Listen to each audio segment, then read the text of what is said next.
What if everything you knew about power was a lie? What if the creatures who stole your freedom, who feasted on your blood like animals at a trough, what if they created the very weapon that would destroy them all? This is the story of Kael Veyron, a name that would become synonymous with terror in the vampire courts, a name whispered in the darkest corners of the Night Kingdom. But before he became the hunter, before he became the nightmare that stalked his former captors through shadow and flame, he was just a boy, just another human in the wrong place at the wrong time. 10 years. That's how long they kept him. 10 years of darkness, of hunger, of watching his own blood fill crystal goblets while aristocratic monsters laughed and planned their eternal dominions. 10 years of learning their secrets, their weaknesses, their arrogance. And when he finally broke free, when he finally tasted that first breath of air that wasn't thick with the stench of death and decay, Kael Veyron made himself a promise. Every single vampire who raised a glass to toast his suffering would learn the true meaning of fear. But this story doesn't start with revenge. It starts with a mistake. One simple, terrible mistake that changed everything. The rain hammered down on the cobblestone streets of Elder Mist, a border town caught between the human territories and the shadowed lands beyond. Most people knew better than to travel after dark in places like this. The world had changed since the Crimson Accord, the treaty that supposedly brought peace between humans and the vampire clans. But peace was a word with different meanings depending on which side of the accord you stood on. Kael was 17 when his world ended. He'd been traveling with a merchant caravan, working as a guard despite his age. Not because he was particularly skilled with a blade, but because he was desperate. His village had been destroyed in a territorial dispute, another casualty in the endless chess game between noble houses, both human and vampire. He needed coin. He needed purpose. He needed to survive. The caravan master, a grizzled man named Torvin with more scars than teeth, had warned everyone about the dangers of this route. The Blackthorn Pass was notorious for disappearances, but it shaved 3 days off the journey to the capital, and time was money. So they pushed forward, despite the signs, despite the warnings. Kael remembered the night they came. It wasn't dramatic. There were no warning bells, no dramatic pronouncements. One moment the caravan was settling down for the night, fires crackling, guards posted at careful intervals. The next moment, the world became screaming and blood. Vampires moved like shadows given form and malice. They came from everywhere and nowhere, descending on the caravan with the efficiency of apex predators who'd done this 1,000 times before. The guards who tried to fight died first, their throats torn out before they could raise their weapons. Merchants who tried to run died next, dragged into the darkness by pale hands that moved faster than human eyes could follow. Kael tried to fight. He managed to wound one of them, his sword finding purchase in something that looked human, but definitely wasn't. The vampire barely flinched. Instead, it looked at him with eyes that glowed like embers in the darkness. And it smiled. That smile was worse than any scream Kael had ever heard. "This one has spirit," the vampire said, its voice smooth as silk and cold as winter. "Lord Asheron will appreciate him." Lord Asheron. The name meant nothing to Kael then. But he would learn. Oh, how he would learn. They bound him with silver chains that burned against his skin.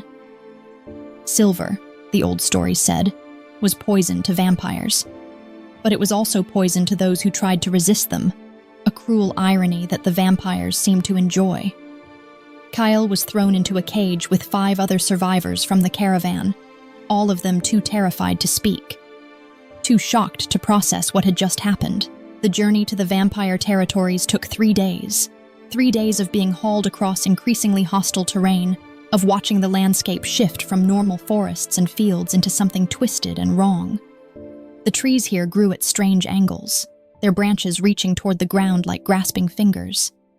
The sky seemed darker. as if even the sun was afraid to shine too brightly in this place. The fortress of House Acheron rose from the landscape like a diseased tooth, all black stone and sharp angles that seemed designed to maximize suffering and fear. It was surrounded by walls that were lined with spikes, and Kael didn't want to think about the dark stains he could see on some of those spikes, even from a distance. They were processed like cattle, stripped, examined, categorized. Some of the prisoners were deemed unsuitable and were dragged away screaming. Kael learned later that unsuitable meant their blood was weak, tainted by disease or poor nutrition. Those prisoners went to the work camps, where they'd be ground down to nothing in the mines and factories that kept the vampire economy running. But Kael's blood was strong, pure. The examining vampire, a clinical creature who spoke in monotones and showed no emotion whatsoever, declared him grade A prime stock, which meant he was valuable, which meant he was going into the blood farms of the noble house itself. The blood farms. Even the name sent chills down Kael's spine. He'd heard rumors of such places, whispered horror stories told around fires in taverns, dismissed as exaggerations meant to scare children. But they were real. So terribly, horribly real. The chamber where they kept the blood slaves was a nightmare made manifest. It was a vast underground hall lit by bioluminescent fungi that cast everything in a sickly green glow. Rows upon rows of cages lined the walls, each one containing a human prisoner. Some of them looked almost normal, sitting quietly, their eyes vacant and dead.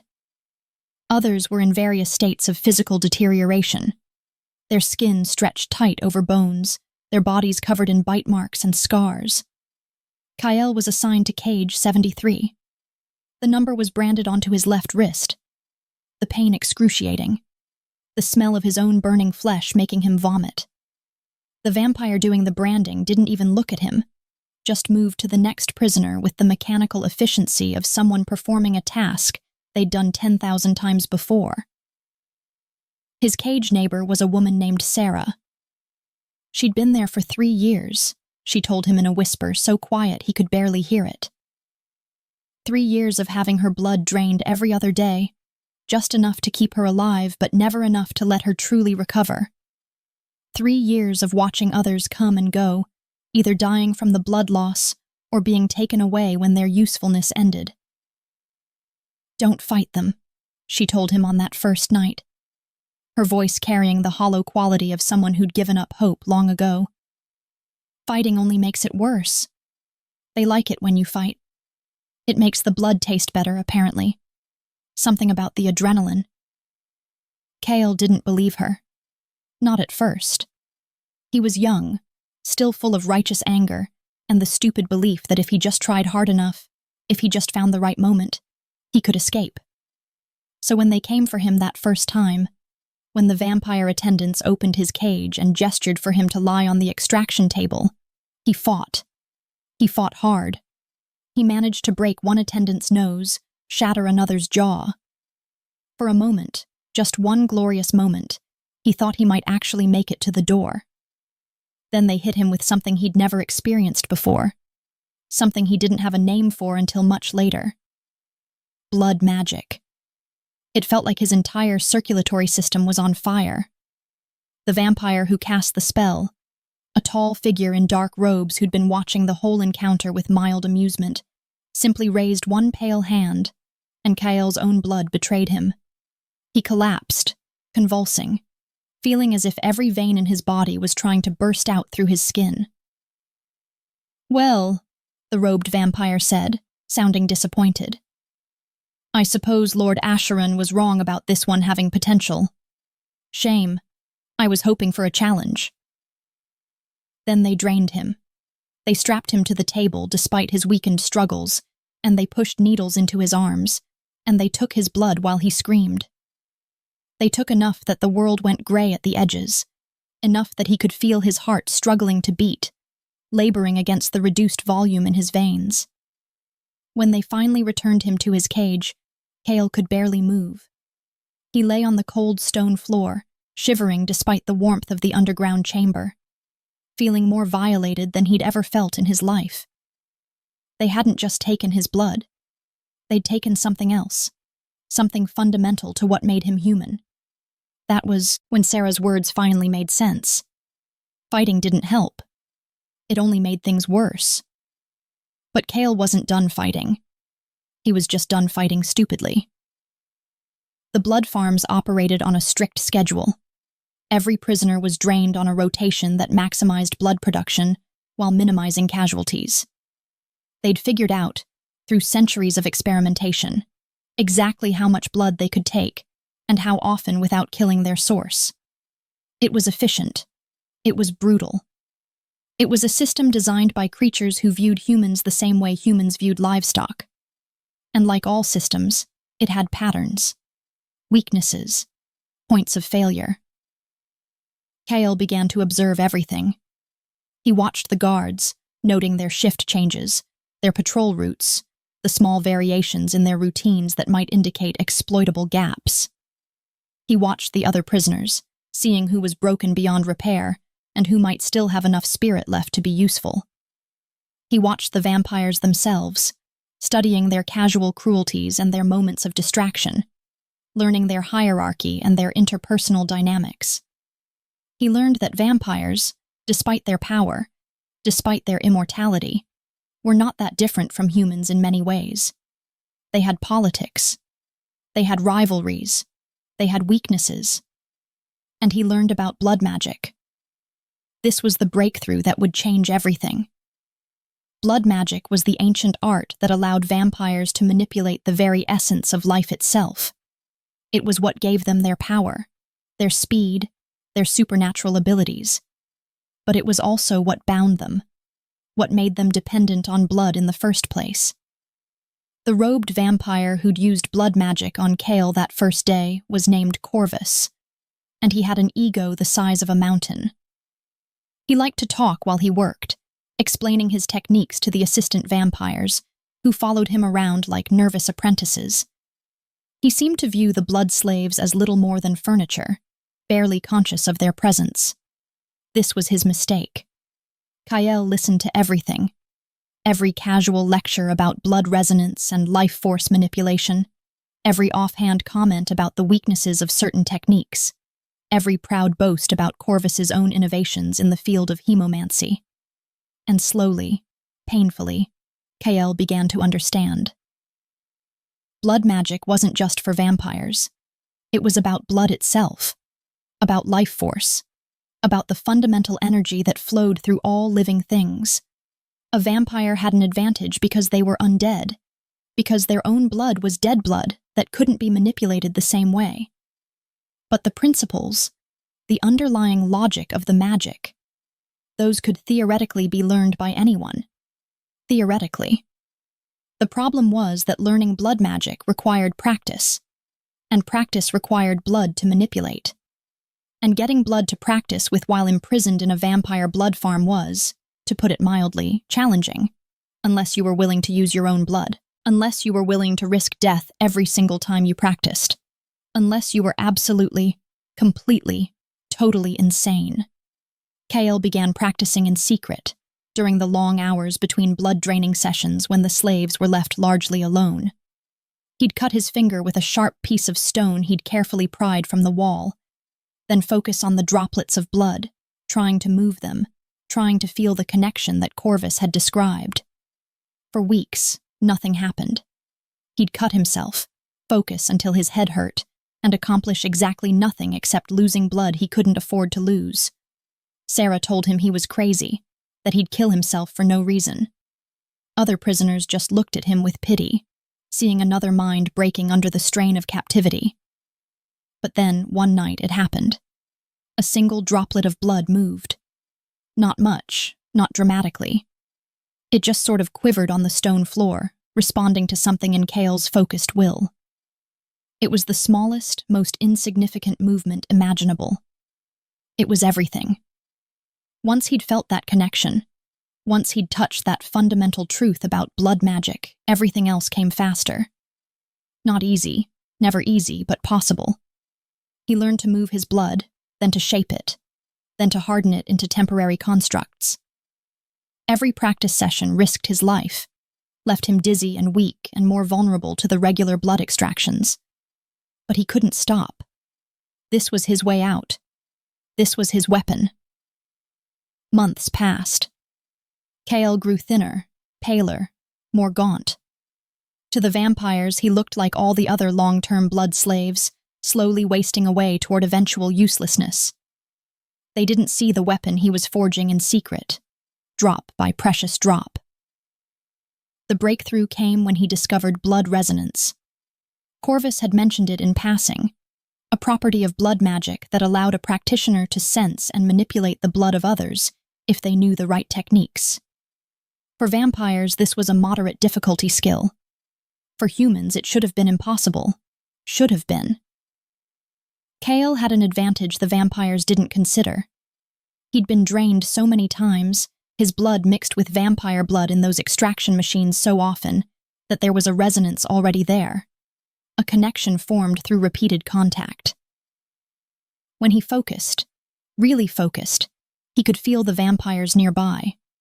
Not their thoughts or their emotions, but their blood, the dead blood that animated their undead forms. And if he could feel it, maybe he could affect it. The test came during a routine extraction. The attendant who came for Kael was a low-ranking vampire named Silas, barely a century old, assigned to blood farm duty because he wasn't important enough for better work. He opened Kael's cage with the usual bored efficiency, gesturing for the prisoner to come along without even really looking at him. Kael followed obediently, docilely, just another broken blood slave shuffling toward his routine draining, but as they walked, he focused. He reached out with the sense he'd been developing, found the cold resonance of Silas's dead blood, and pushed. Nothing dramatic happened. Silas stumbled slightly, as if he'd tripped over his own feet. He looked annoyed, glanced back at Kael with suspicion, but saw only a scared, weak human who could barely stand upright. So he kept walking, and Kael kept pushing, kept testing the limits of what he could do.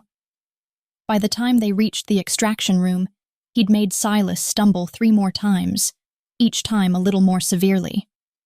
The vampire was confused now, off balance, his supernatural grace disrupted by forces he couldn't identify. That was when Kael made his move. He'd been collecting materials over the months, tiny fragments of metal from broken equipment, sharp stones, anything that could be weaponized. He'd hidden them in his thin mattress, in the cracks in his cage, planning for an opportunity that might never come. Now he pulled out the sharpest piece he had, a fragment of a broken extraction needle, and he struck. The needle went into Silas's neck, right into the carotid artery that would have been a kill shot on a human. On a vampire, it was barely an inconvenience. They didn't need their blood to flow to survive, didn't need their hearts to beat. But the attack surprised Silas, made him react instinctively, made him focus on Kael as a threat instead of a resource. And while he was distracted, Kael used blood magic. He didn't try to manipulate Silas's blood directly, didn't have anywhere near enough power for that. Instead, he manipulated his own blood, the blood still inside his own body, shaping it into something harder, something sharper. He formed a blood blade inside his own arm, feeling the agony as his flesh tore to accommodate the impossible shape, and then he struck again. This time, the blade went into Silas's heart. Still not enough to kill a vampire, but enough to hurt, enough to shock. And while Silas was reeling from the unexpected attack, Kael did the unthinkable. He started draining the vampire. Blood magic worked both ways. If vampires could pull blood from humans, then with enough skill, enough desperation, enough sheer insanity, a human could pull blood from a vampire. Vampire blood was dead blood, toxic to humans in large quantities, but in small amounts, carefully filtered through blood magic techniques that Kael had barely half understood from Corvus's lectures. It could be used. It could make a human stronger. The taste was horrible, like drinking liquid metal mixed with rot and ice. Kael forced himself to swallow, to focus, to keep the blood moving through his own body despite every instinct screaming at him to stop. He felt it entering his system, felt it fighting against his own living blood, felt it trying to kill him from the inside. But he'd been preparing for this. He'd been slowly building up resistance, taking tiny amounts of vampire blood from the extraction needles whenever he could, forcing his body to adapt. It wasn't enough. It shouldn't have worked. But desperation and months of preparation combined with blind luck, and somehow, impossibly, he didn't die. Silas did. Vampires could be killed if you drained them completely, if you took every drop of blood from their undead corpses. It took a long time, longer than Kael had. But Silas was weak, young, unprepared for an attack from his food source. By the time other vampires responded to his mental distress call, it was too late. Kael stood over the desiccated corpse of his first kill, blood covering his mouth and clothes, feeling power surging through his veins like nothing he'd ever experienced. The vampire blood inside him was burning, changing him, trying to kill him but also making him stronger than any human had a right to be. He felt fast. He felt strong. He felt like he could take on the world. Then 3 more vampires burst into the room, and reality reasserted itself with brutal efficiency. He lasted longer than he should have. The vampire blood gave him strength, gave him speed, let him fight back in ways that shocked his attackers. But he was still just a human, still just a blood slave with barely any training, and they were century-old predators with powers he couldn't match. They beat him down, pinned him, prepared to kill him for his presumption. Then Lord Asheron himself arrived, drawn by the commotion, and everything changed again. Lord Asheron was old. Not just vampire old, but ancient. He'd been alive when the Roman Empire was at its height, had watched kingdoms rise and fall, had accumulated power and knowledge across millennia of existence. He was beautiful in the way a statue was beautiful, perfect and cold and utterly inhuman. And when he looked at Kael, broken and bleeding on the floor, something like interest flickered in those ancient eyes. "Don't kill him," Asheron said, his voice carrying the absolute authority of someone used to being obeyed without question. "This one is interesting." Being interesting to Lord Asheron turned out to be worse than dying. So much worse. They moved Kael to a different part of the fortress, not the blood farms, but the research wing. This was where Corvus conducted his experiments, where the vampires studied blood magic and tested new techniques. Kael became a test subject, subjected to procedures that made the regular blood draining look gentle by comparison. They wanted to understand how he'd used blood magic, how a human had manipulated vampire blood. The implications were staggering, Corvus explained with barely contained excitement. If humans could learn blood magic, if they could drain vampires the way vampires drained humans, it could revolutionize everything. It could also destroy the entire vampire civilization if the knowledge spread. So they studied Kael. They took him apart piece by piece, metaphorically and sometimes literally. They tested his limits, pushed him beyond them, saw how much punishment a human body could take when infused with vampire blood. They were careful to keep him alive, Asheron's orders. But alive covered a lot of ground when it came to suffering. And through it all, Kael kept learning. Every experiment taught him something new. Every torture session revealed another secret about blood magic. The vampires were so confident in their superiority, so sure that a mere human couldn't threaten them, that they didn't bother hiding their techniques. They discussed their research right in front of him, debated theories of blood resonance and life force manipulation, while he lay strapped to their tables, slowly gathering knowledge that would eventually destroy them. Years passed. 3 years became 5, became 7, became 10. Kael stopped thinking about escape. The fortress was too well guarded, the vampire territories too vast, his body too damaged. Instead, he thought about survival, about endurance, about becoming stronger. The vampire blood they kept introducing into his system, testing its effects, measuring the changes, was changing him in ways they didn't fully understand. He was developing resistances, adaptations. His body was learning to process the dead blood, to use it instead of being poisoned by it. He was becoming something that shouldn't exist, something caught between human and vampire, belonging fully to neither world. And then came the incident that changed everything. Corvus had been working on a new technique, something he called forced resonance. The idea was to create a permanent connection between a vampire and a human source, allowing for remote blood draining without the need for physical contact. It was revolutionary. It was horrible. And it required a test subject who could survive the process. Kael was the obvious choice. The procedure took 3 days. 3 days of agony as Corvus literally rewired Kael's blood resonance, trying to link him to a vampire test subject. The vampire was some minor noble who'd fallen out of favor, someone expendable enough to risk in an experiment, but important enough to have developed blood magic skills. The forced resonance succeeded. For about 20 seconds, Corvus managed to create a stable connection between Kael and the vampire. Blood began flowing from Kael's body, pulled across the room by magical force, streaming toward the vampire who stood there with an expression of surprise and hunger. Then something went wrong. The flow reversed. Later, Corvus would theorize that Kael's body, after years of adapting to vampire blood, after years of being subjected to blood magic, had developed its own form of resonance, its own defense mechanism. When Corvus created the forced connection, Kael's blood didn't just flow toward the vampire, it created a feedback loop. And in that loop, with 2 blood mages pulling in opposite directions, the weaker one lost. The vampire collapsed, screaming, as his blood was torn from his body.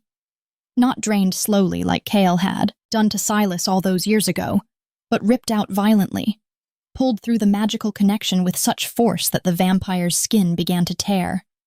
In seconds, he was reduced to a dried husk, his blood streaming through the air to pool around Kael's feet. Kael stood there, unbound for the first time in years, the magical restraints having failed when Corvus lost concentration. He stood there covered in vampire blood, feeling power surging through him that he'd never imagined possible. And he looked at Corvus with eyes that had learned what true hatred felt like. "Thank you," Kael said, his voice rough from disuse. "For everything you've taught me." Then he killed Corvus. Not quickly, not mercifully. He used every blood magic technique the vampire had ever demonstrated, used them with a precision born of years of observation and planning. He made it hurt. The alarm went up almost immediately. Guards rushed to the research wing, finding Corvus's corpse and a missing test subject. Lord Asheron mobilized his entire household, sealing the fortress, sending hunters into every corner of the vast underground complex. They found nothing, because Kael hadn't tried to escape. Not yet. He went deeper into the fortress instead, down into the oldest parts, the sections that even most vampires didn't visit. He'd heard rumors of these places during his captivity, whispers about ancient vaults and forbidden archives, places where House Asheron kept their most dangerous secrets. He found the archives in a chamber that had been sealed for centuries, the door marked with warnings in a dozen dead languages. The seal broke easily, unable to recognize that he wasn't technically alive in the way a human should be, not technically undead in the way a vampire was. He was something else now, something the ancient protective spells had no category for.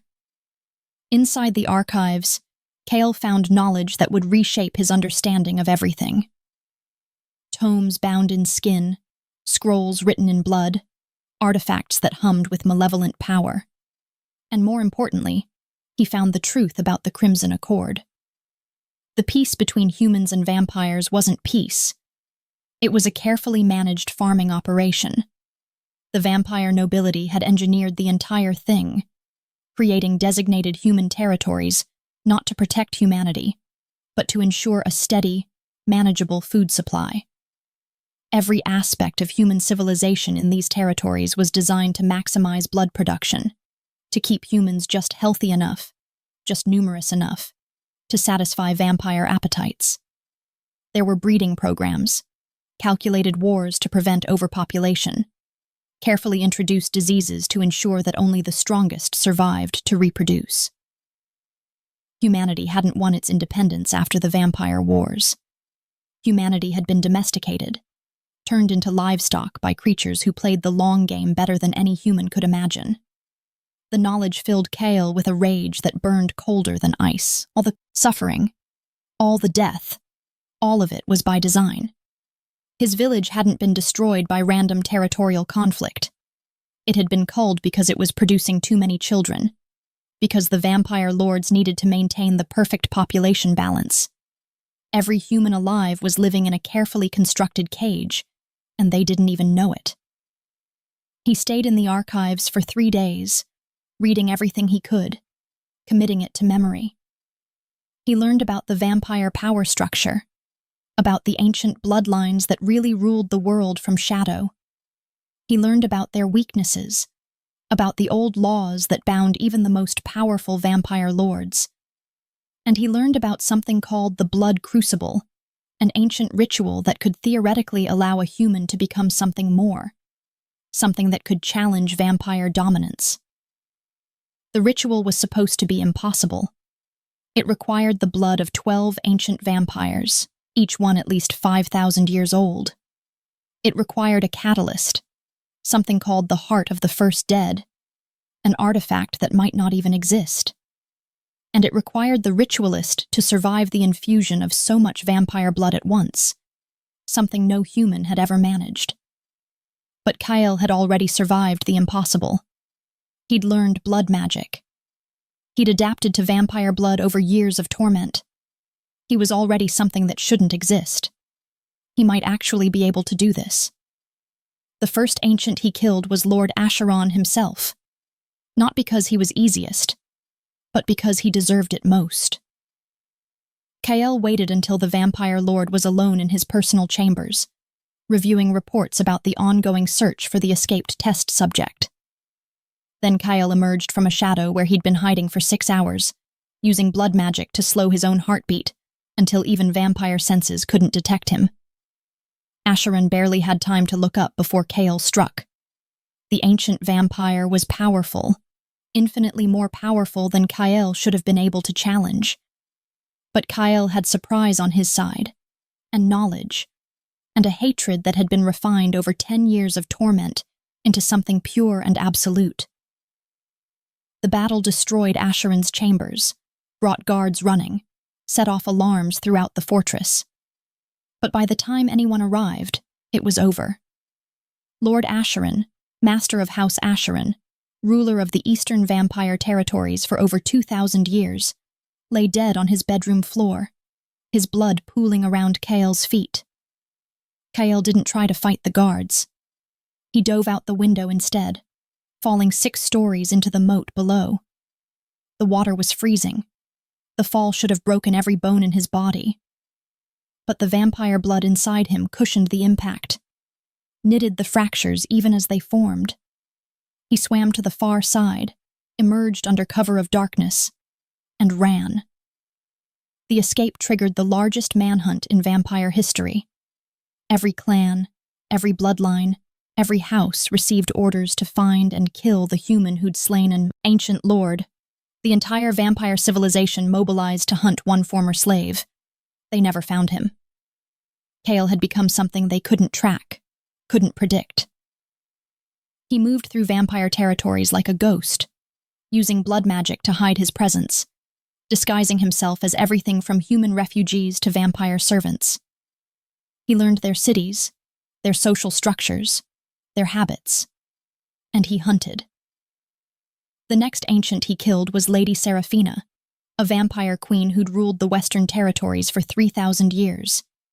She fell in her own throne room during a grand ball attended by hundreds of vampire nobility.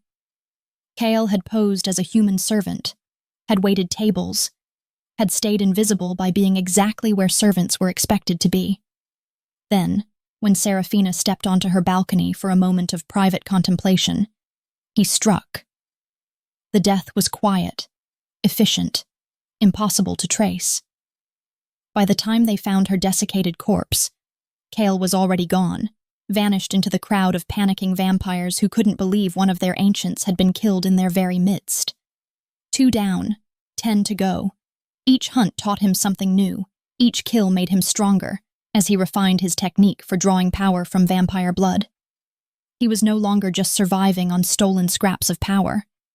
He was actively harvesting it, building his strength, preparing for the final confrontation that he knew would come. But the vampires were learning too.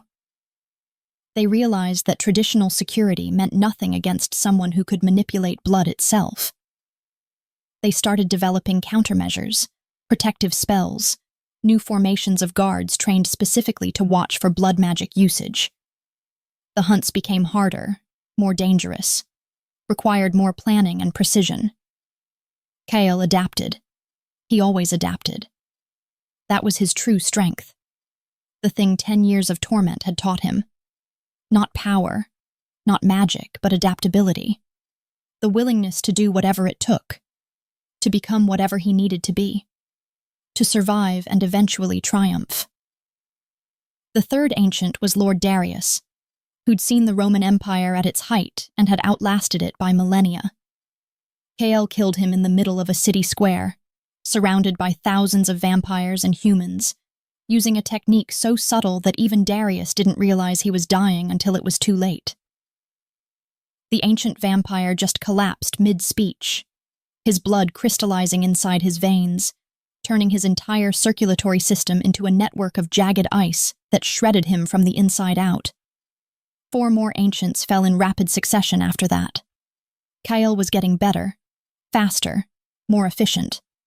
Each kill added to his power, refined his techniques, taught him new applications of blood magic that even the vampires had never considered.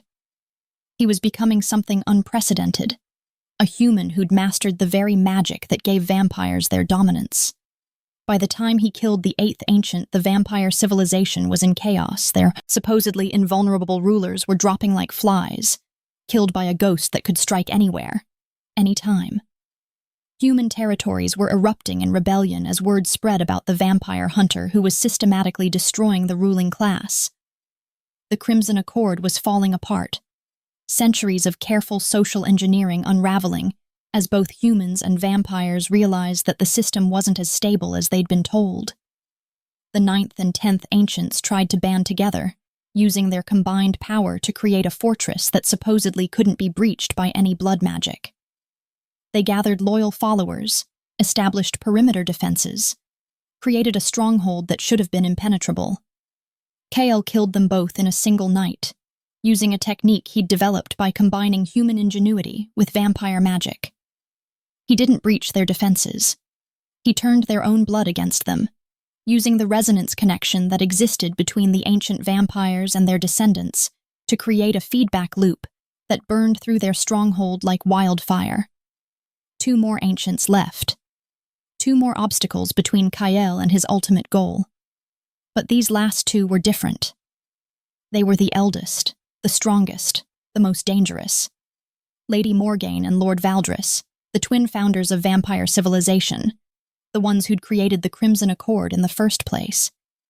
They'd been alive for over 5,000 years, had powers that bordered on godlike, commanded loyalty from vampires who'd never even considered that their rulers could be threatened.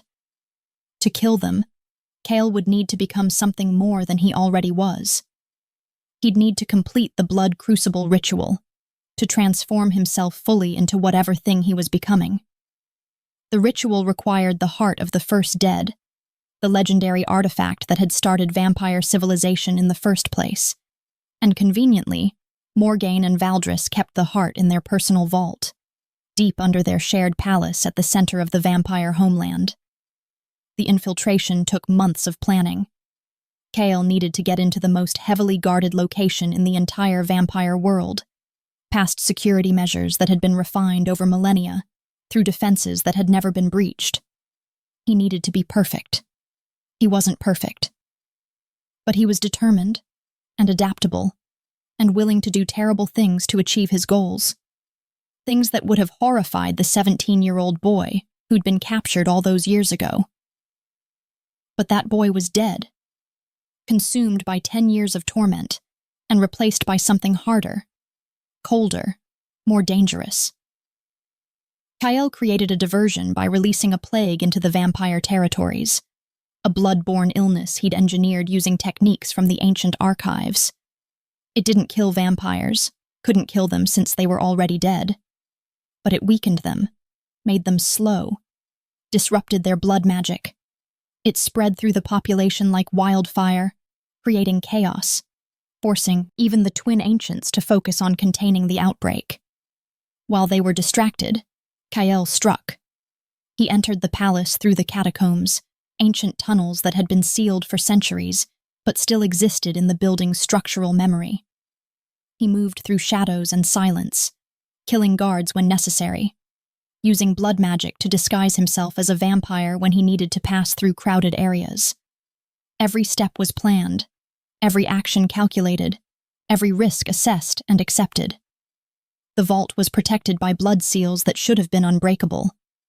But Kael had studied these seals in the archives, had learned their structure, their weaknesses. More importantly, he carried the blood of 10 ancient vampires inside himself now, mixed with his own human blood in a combination that confused magical sensors. The seals registered him as both human and vampire, both living and dead, and in that confusion, they failed to activate. Inside the vault, surrounded by treasures that could ransom kingdoms, Kael found the heart of the first dead. It was smaller than he expected, just a crystallized organ about the size of his fist, pulsing with a dark light that seemed to pull at his own blood even from across the room. He took it.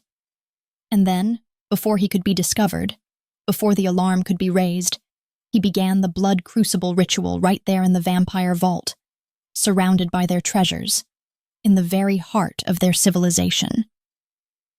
The ritual required him to consume the heart while channeling the blood of all 10 ancients he'd killed, forcing the 3 elements to merge inside his body.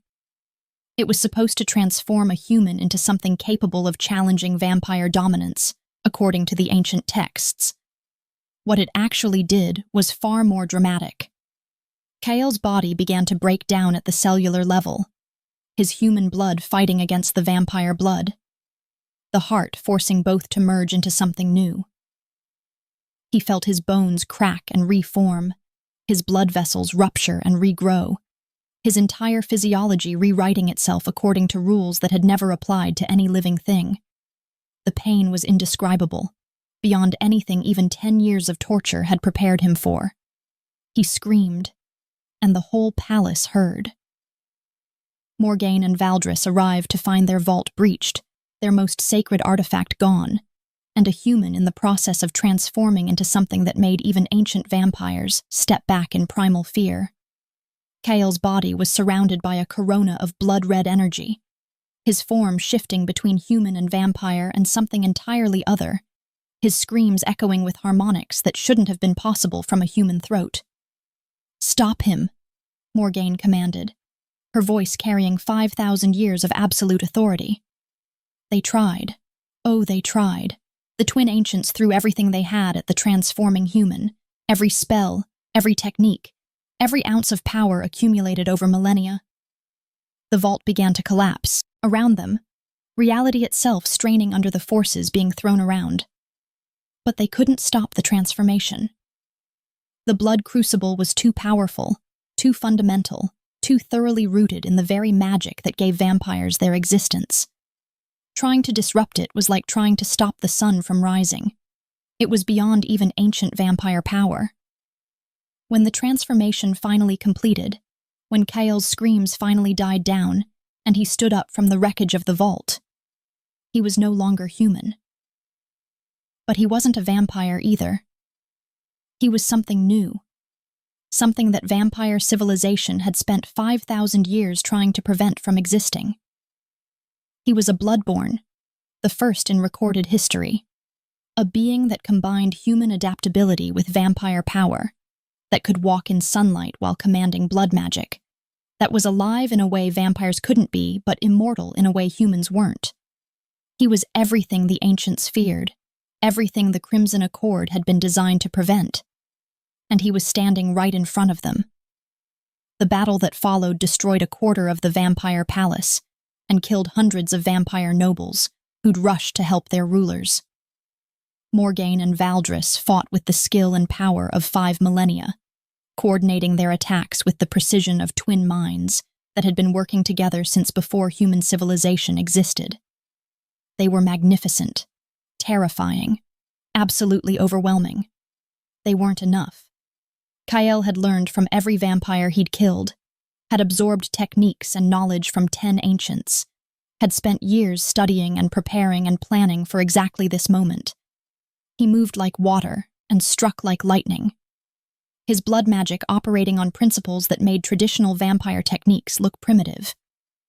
He could do things that shouldn't be possible, manipulate blood in ways that made even the ancients pause in confusion.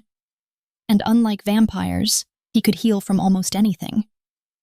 The combination of human biology and vampire magic meant that damage that would slow down a vampire just made him stronger, his body adapting to every attack, learning, growing, becoming more dangerous with every wound.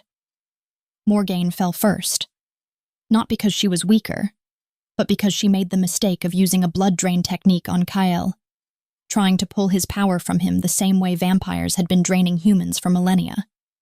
The technique backfired spectacularly, the feedback loop not just draining Kael, but creating a connection through which his blood-borne nature flowed back into Morgaine's undead form. Her body couldn't handle it. Living energy flooding into dead flesh, trying to resurrect something that had been dead for 5,000 years. She burned from the inside out, her undead form rejecting the life force that Kael represented, consumed by the very magic she'd helped create. Valdris watched his sister die, and something in the ancient vampire broke. Not his power, not his skill, but something deeper. 5,000 years of partnership, of coordination, of being two parts of a single whole suddenly severed. He was alone for the first time in his immortal existence, and the shock of it made him vulnerable.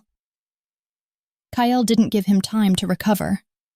He struck with everything he had, channeling the blood of 11 ancients plus his own transformed essence, hitting Valdris with a technique that didn't just drain the vampire's blood, but unraveled the very magic that kept him undead. It was overkill, probably unnecessary, but Kael was taking no chances. Not after 10 years of being their victim. Not after everything they'd done. Valdris crumbled to dust. 5,000 years of unlife finally ending. The last of the true ancient vampires gone from the world. Kael stood alone in the ruins of the vampire vault, surrounded by the ashes of his enemies, feeling power burning through his veins that no being should possess. He was exhausted, wounded, pushed beyond any reasonable limit. But he was alive, and he'd won. The vampire civilization didn't end that night. You don't dismantle 5,000 years of social structure in a single battle, no matter how many ancient rulers you kill. But it changed. Fundamentally, irrevocably changed. Word spread about the Bloodborn, about the human slave who'd become something that could kill ancient vampires. The human territories erupted in full rebellion, humans everywhere refusing to bow to vampire authority anymore. Vampire noble houses fractured into civil war, different factions fighting for control now that the ancient rulers were gone. The Crimson Accord collapsed completely, centuries of careful planning undone by one person's refusal to accept their designated role as prey. Kael didn't try to lead the rebellion. He'd never wanted to be a leader, a symbol, a hero. He'd just wanted revenge. But humans looked to him anyway, seeing in him proof that vampires could be beaten, that humanity didn't have to accept being livestock. So he taught them. He began writing down everything he'd learned, every secret of blood magic, every weakness of vampire physiology, every technique that had allowed him to survive and eventually triumph. He created training programs, taught humans how to defend themselves against vampire predation, showed them how to fight back using the very magic that vampires thought was theirs alone. Some vampires tried to stop him. Assassins came in the night, hit squads of vampire warriors, even a few would-be ancients who thought they could claim dominance by killing the Bloodborn. None of them succeeded. Kael had become too strong, too skilled, too thoroughly beyond their ability to harm. He was living proof that vampire dominance wasn't natural, wasn't inevitable, wasn't unbreakable. The world entered a new era. Not peace, certainly not peace. The war between humans and vampires would continue for generations, would claim countless lives, would reshape entire continents. But it was a real war now, not a managed farming operation. Humanity was no longer livestock. They were combatants, armed with knowledge and magic that vampires had kept from them for millennia.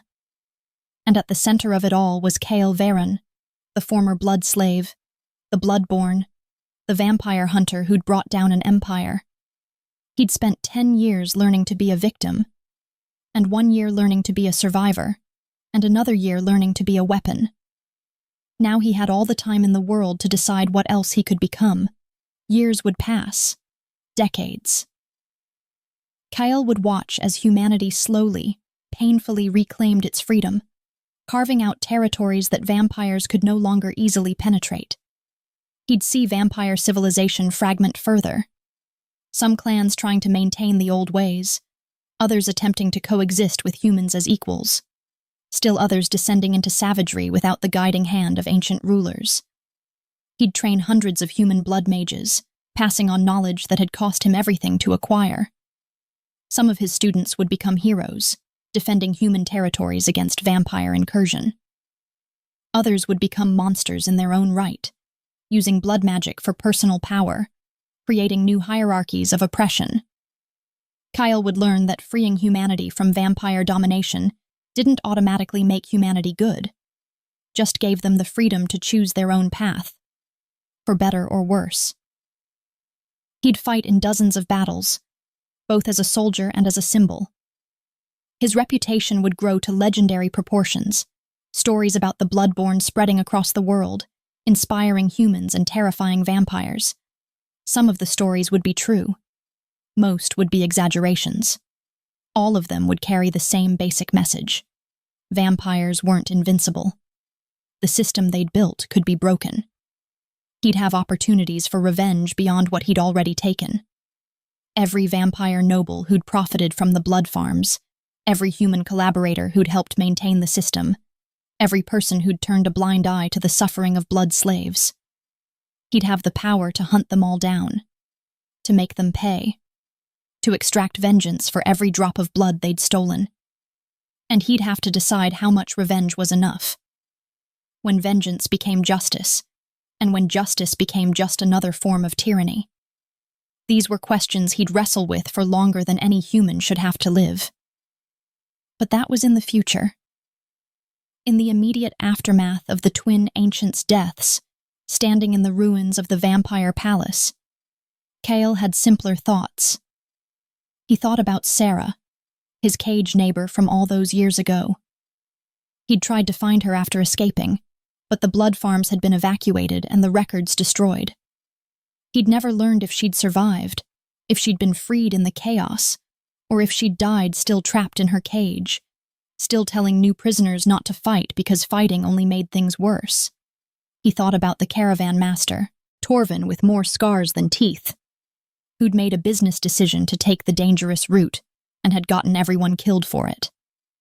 That felt like it had happened to a different person, in a different lifetime, to someone who was young and naive and thought the world worked in rational, predictable ways.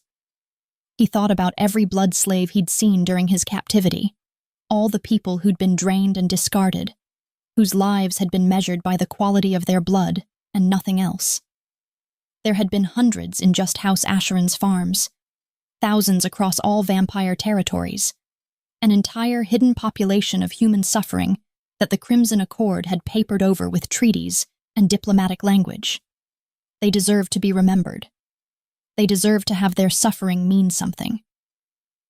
That's what Kael told himself as he walked out of the vampire palace, past the guards who were too shocked to stop him, through halls filled with panicking vampires who didn't know if they should attack or flee. He told himself that all the death, all the violence, all the terrible things he'd done and would continue to do, it was all in service of making sure that no one else would end up in a cage with a number branded on their wrist. He believed it, mostly. On his good days, he believed it completely. On his bad days, he suspected that maybe he was just a broken person who'd found a way to turn his trauma into power and call it justice. But whether he was a hero or a monster, whether his actions would save humanity or just replace one form of tyranny with another, that was for history to decide.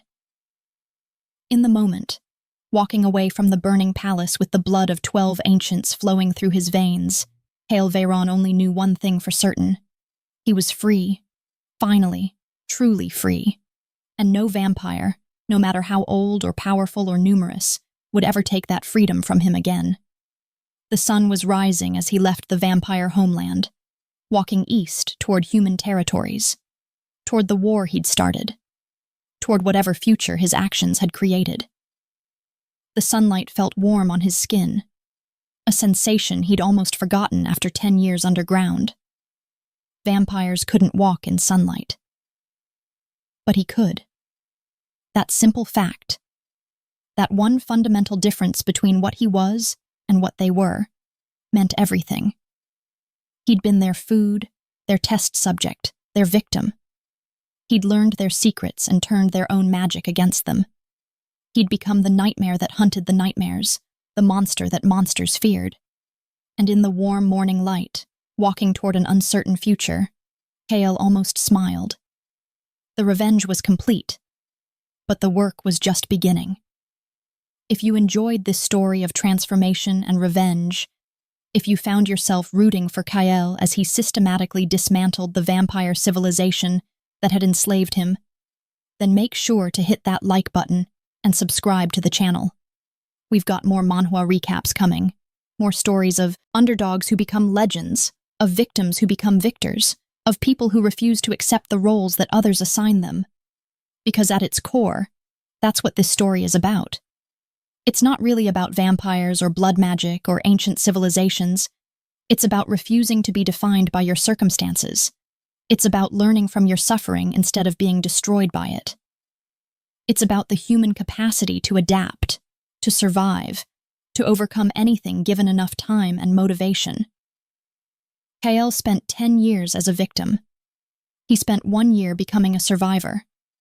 He spent another year becoming a weapon. And then he spent the rest of his very long life trying to figure out how to be human again. How to be something more than just the sum of his trauma and rage. That's a journey we can all relate to, even if we've never been literal blood slaves. We've all had times when we felt powerless, when the world seemed designed to grind us down, when giving up seemed easier than fighting. And we've all had to make the choice that Kael made, the choice to keep going, to keep adapting, to refuse to let our circumstances define our limits. So drop a comment below and let me know what you thought of Kael's journey. Do you think his revenge was justified?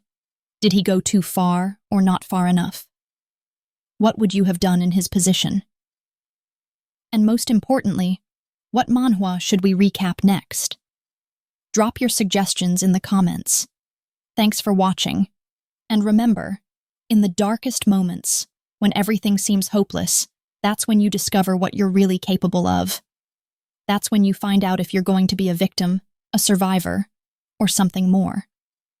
Until next time, keep reading, keep watching, and keep believing that no cage is strong enough to hold someone who refuses to be caged.